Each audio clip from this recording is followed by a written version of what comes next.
OBC नेते लक्ष्मण हाके बीड दौऱ्यावर आहेत. लक्ष्मण हाके ओबीसी आरक्षण बचाव यात्रा काढणार आहेत. दादागिरी गुंडगिरी करून आरक्षण घेऊ नका असं हाके म्हणत आहेत. या सगळ्या विषयांवर त्यांच्याशी संवाद साधले आपले प्रतिनिधी हरिदास तावरे यांनी. ओबीसी आरक्षणासाठी रात्रंदिवस फिरणारे लक्ष्मण हाके बीड जिल्ह्याच्या दौऱ्यावर आलेले आहेत. काय सांगता येईल, तुमचे दौरे बीड जिल्ह्यामध्ये मोठ्या प्रमाणात वाढत आहेत, काय सांगता येईल? बीड जिल्ह्यामध्येच नाही, बाजूचा परभणी, लातूर, नांदेड, छत्रपती संभाजीनगर, अहिल्यानगर, अगदी सातारा, सांगली इकडच्या भागामधून सुद्धा मी काही तरुणांच्या, काही ओबीसीमधल्या नेतृत्वांच्या, सामाजिक क्षेत्रातल्या माणसांच्या भेटीगाठी घेतो आहे.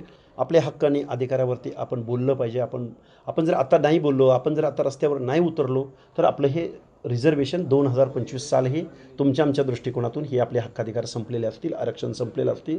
हे मी आव्हान करतो आहे. आपण काय केलं पाहिजे हा फीडबॅक घेतो आहे आणि एक महाराष्ट्रामध्ये चांगली संघर्ष यात्रा हक्काधिकाराच्या दृष्टिकोनातून ओबीसी जोडो संघर्ष यात्रा आम्ही सुरू करत आहोत. मनोज जरांगे पाटील हे 29 तारखेला मुंबईच्या दिशेने निघणार आहेत.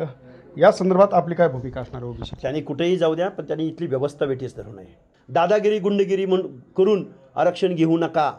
इथं न्यायव्यवस्था आहे, इथं संविधान आहे, इथं कायदा आहे आणि इथली व्यवस्था, इथलं सरकार, इथली लोकशाही प्रत्येक माणसाच्या हक्क अधिकाराचं संरक्षण करण्याची जबाबदारी घेते.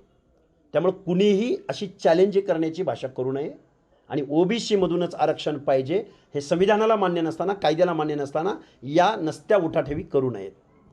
नक्कीच हे होते लक्ष्मण हाके.